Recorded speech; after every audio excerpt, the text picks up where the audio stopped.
नमस्कार आप सभी को। जैसा कि हम पिछले वीडियो में बात कर चुके हैं कि नर्सिंग के एग्ज़ाम में आज के टाइम में नॉन नर्सिंग का बहुत बड़ा पार्ट है सिलेक्शन करवाने में। और नॉन नर्सिंग में भी रीजनिंग, मैंने पिछले वीडियो में भी कहा था, रीजनिंग एक ऐसा टॉपिक है जहां आप फ्री में नंबर बटोर सकते हैं। मतलब फ्री में क्यों? अगर आपने एक बार क्वेश्चन को सॉल्व करना सीख लिया ना, तो उसके बाद क्वेश्चन सॉल्व करना आपके लिए बहुत आसान होता है। बार बार प्रैक्टिस करने की ज़रूरत नहीं होती। एक बार आपको कंसेप्ट समझ में आ गया ना, चीज़ें कैसे सॉल्व करनी है, फिर आप अपने नॉलेज के बेस के ऊपर जितने चाहे जितने मर्जी हार्ड, सिंपल, मीडियम, किसी भी लेवल के क्वेश्चन बहुत आराम से सॉल्व कर सकते हैं। तो इसी सीक्वेंस में, क्योंकि आपका KGMC का एग्ज़ाम आने वाला है, तो हम प्रयत्न कर रहे हैं कि आपके रीजनिंग के जो इम्पोर्टेंट क्वेश्चन, इम्पोर्टेंट टॉपिक हैं उनको कवर करें। इम्पोर्टेंट प्लस इजी, जिनमें से क्वेश्चन गलत होना बहुत रेयरेस्ट ऑफ रेयरेस्ट होता है अगर आपने उन्हें समझ लिया हो तो। यानी कि ऐसे टॉपिक कवर करेंगे। वैसे तो हर तरह के टॉपिक कवर करने की कोशिश करेंगे, लेकिन एग्ज़ाम से पहले उन टॉपिक्स को कंप्लीट कर देंगे जो टॉपिक ईजी है, स्कोर करना बहुत आसान है, अगर आप ध्यान से समझ के और समझदारी से आप अगर उनको करें। तो सबसे पहला टॉपिक इसी वे में है हमारा एनालॉजी। एनालॉजी के हम सिंपल सिंपल क्वेश्चंस देखेंगे ताकि हमें समझ में आए कि हम पढ़ने क्या जा रहे हैं। वो सबसे पहले बात करते हैं एनालॉजी होती क्या है, ये समझ लेते हैं। क्वेश्चन करने से पहले, किसी भी चीज़ से लड़ने से पहले हमें उसके बारे में पता होना बहुत ज़रूरी है। एनालॉजी एक इंग्लिश का वर्ड है। इसका मतलब ये होता है किसी दो चीज़ों में समानता। समानता जैसे फॉर एग्जांपल, जैसे आपका जो काम हाथ करता है वही किसी जानवर का काम अगर पैर करता हो, तो इन दोनों में समानता हो गई कि ये दोनों सेम काम करते हैं। फॉर एग्जांपल कैसे बताऊँ, जैसे हाँ, ह्यूमंस किससे इवॉल्व हुए हैं? हम मंकीज़ से इवॉल्व हुए हैं। तो मंकीज़ के जो 4 आर्म्स हैं वो हमारे हाथों से मैच करते, तो हम दोनों एनालॉगस हैं। आपको अगर आपके पास साइंस रही और 12th में अगर आपके पास बायो थी, तो आपने एनालॉजी कंसेप्ट उसमें पढ़ा होगा जब हम क्या डेवलपमेंट पढ़ते हैं, तो हिस्ट्री में। तो कुल मिला के अभी 100 बातों की एक बात ये है कि एनालॉजी का मतलब होता है किन्हीं भी दो चीज़ों में संबंध। तो इसमें क्वेश्चंस कैसे आते हैं? आपको दो चीज़ें पहले लिख के दी जाती है, उन दोनों में जो संबंध होता है ना, फिर एक तीसरा वर्ड लिखते हैं। वो पूछेंगे कि नीचे के दिए गए ऑप्शन में इसका वो संबंध किसके साथ है। फॉर एग्जांपल, ए का जो संबंध बी के साथ है, आपको सी दिया जाएगा, वैसा ही संबंध आपको किसी और के साथ ढूंढना। जो नीचे ऑप्शन दिए होंगे उनमें सी का संबंध, वैसा संबंध किसके साथ, ये ढूंढना है। तो इसमें समानता किन दोनों में एनालॉजी देखनी है? इसके संबंध में और इसके संबंध में, दोनों में हमें समानता लेके आनी है। वही ढूंढना जो हमें एग्जामिनर ने इसका रिलेशन दिया है, वो रिलेशन हमें इसके साथ ढूंढना है। ठीक है, यहाँ तक हमें बात समझ में आई। अब हम आगे बढ़ते हैं। अभी हम चलते हैं क्वेश्चंस की तरफ, ठीक है, ताकि तुम्हें और समझ में आए कि मैं कहना क्या चाहता हूँ। तो सबसे पहले हमारा पहला क्वेश्चन हम देखते हैं। इस क्वेश्चन में तुम ध्यान से देखो, पूछ क्या रहा है ये कह रहा है कि डॉग और पपी का क्या रिलेशन है। डॉग और पपी का रिलेशन है कि डॉग का बच्चा होता है उसको क्या बोलते हैं? पपी। बस ये रिश्ता है कि डॉग के बच्चे को क्या बोलते हैं, तो वो सेम हमें इसके साथ ढूंढना है। अभी हम मान लो ऑप्शंस नहीं देखते, तो कैट का क्या जो बच्चा होगा उसको क्या बोलेंगे? कैट के बच्चे को हम बोलते हैं किटन, KITEN, ठीक है। और ऑप्शन हमारा बी सही हो जाएगा, ठीक है। तो यानी कि हमें रिलेशन देखना है, पहले में जो संबंध दिया वो सेम संबंध हमें यहाँ इम्प्लीमेंट करना है। अगर कैट का डॉग बार्किंग होता तो कैट का होता जो भी उसका लिए इंग्लिश में वर्ड होता है वो, ना कि कुछ और। जो संबंध यहाँ पे हमें पहले में दिखाया गया वही सेम संबंध हमें यहाँ पे स्थापित करना है, ठीक है। नेक्स्ट क्वेश्चन करते हैं। जैसे क्वेश्चन प्रैक्टिस करते जाएंगे हमें और समझ में आता जाएगा। इन दोनों में रिलेशन देखो आपस में क्या है, बुक और रीडिंग। यानी कि हम बुक को क्या करते हैं? पढ़ते हैं, ठीक है। बुक को क्या किया जाता है? पढ़ा जाता है। वैसे फोक का क्या काम होता है? फोक जानते हो? फोक आपके जैसे चम्मच होता है, तो चम्मच के जैसा ही दिखता है, ऐसे कांटा होता है जिसमें ऐसे लगे होते हैं, आपके घर पे होगा। तो इस फोक का काम क्या है? ना तो ड्राइंग करता है, ना लिखता है, ना ही सफाई करता है। फोक का काम होता है खाना, कांटा बोलते हैं जिसको, जिसमें फंसा के आप मैगी वगैरह खाते हो। तो जैसे बुक का काम, बुक को क्या करते हैं हम, रीड करते हैं, यानी कि इसका यूज़ हो गया, तो वो सेम यूज़ हमें फोक का अप्लाई करना है।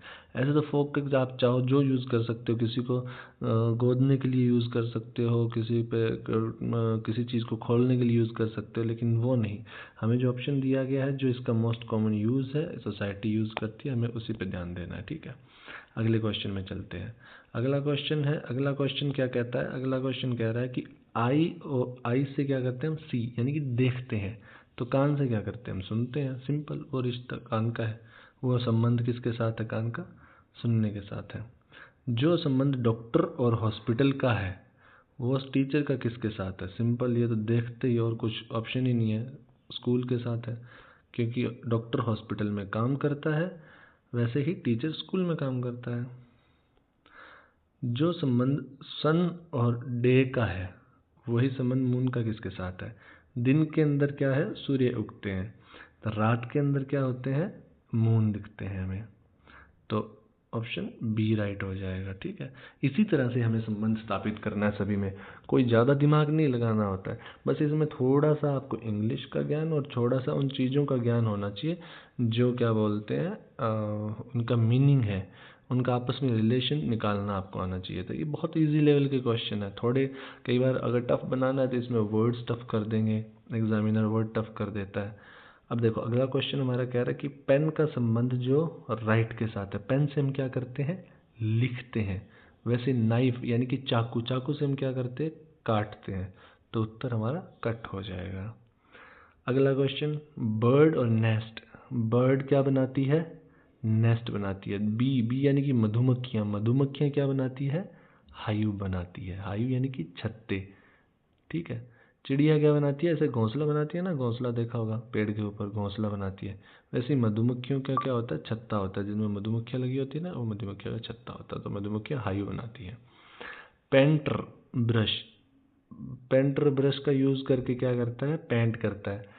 सेम राइटर किसका यूज़ करता है, पेन का यूज़ करता है, पेन का यूज़ करके लिखता है ना, वो पेंटर ब्रश का यूज़ करके पेंट करता है, राइटर पेन का यूज़ करके लिखता है। ठीक है, किंग क्राउन पहनता है, किंग के सर पे क्या होता है, क्राउन होता है, तो जज का वो सेम किससे संबंध है, जज पुराने टाइम में देखे थे जो अंग्रेजों की मूवी आती है उस टाइम में ऐसे ऐसे करके एक विग सी होती थी, वाइट कलर की जज पहनता था, वाइट कलर की विग पहनता था जज। ठीक है, तो जज क्या पहनता है, विग, विग यानी कि जो नकली बाल होते हैं ना वो पहने जाते हैं, उसको बोलते हैं विग। ठीक है, तो जैसे किंग क्राउन पहनता है, जज क्या पहनता है, विग पहनता है।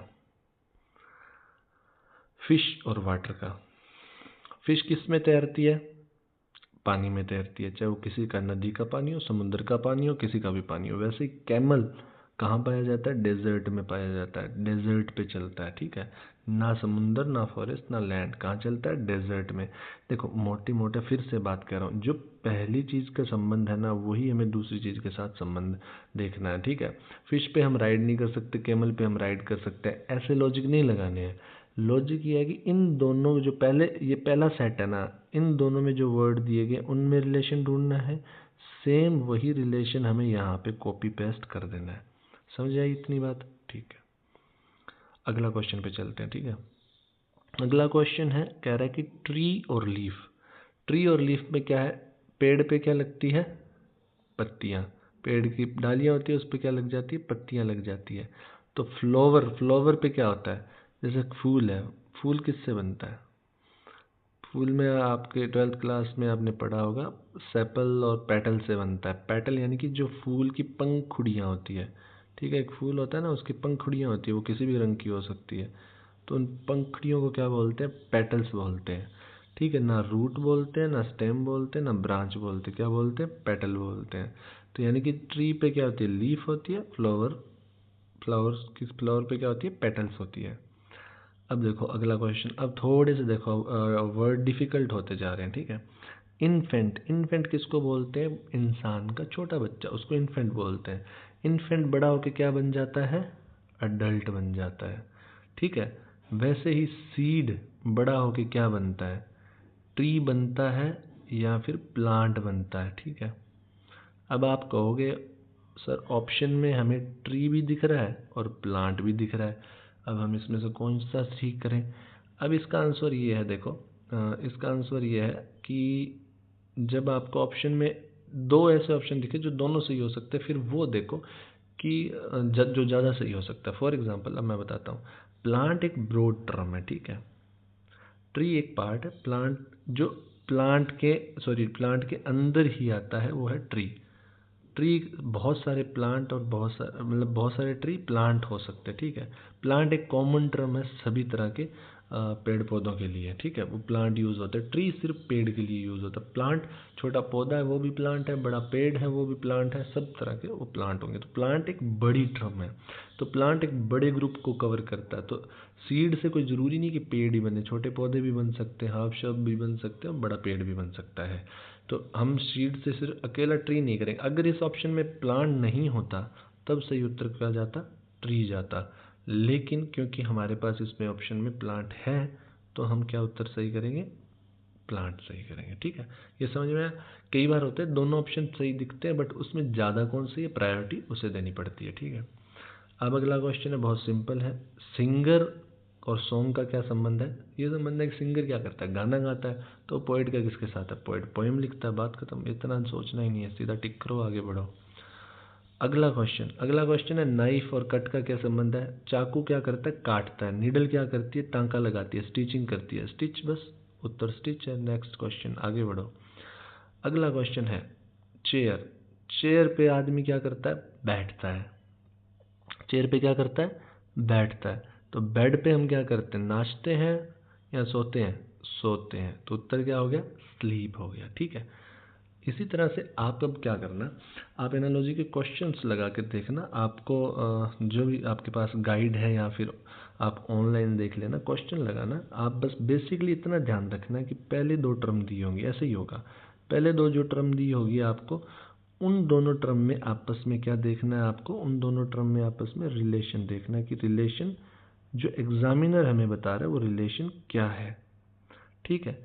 अब उसी रिलेशन से जो आपको सेकंड टर्म दी गई है वो रिलेशन दिए गए ऑप्शंस में, वो रिलेशन किस में कॉपी करना है, उस टर्म का जो ऑप्शन में दिया गया बेस्ट किस पे वो फिट हो रहा है ये रिलेशन, वो उसका आंसर हो जाएगा।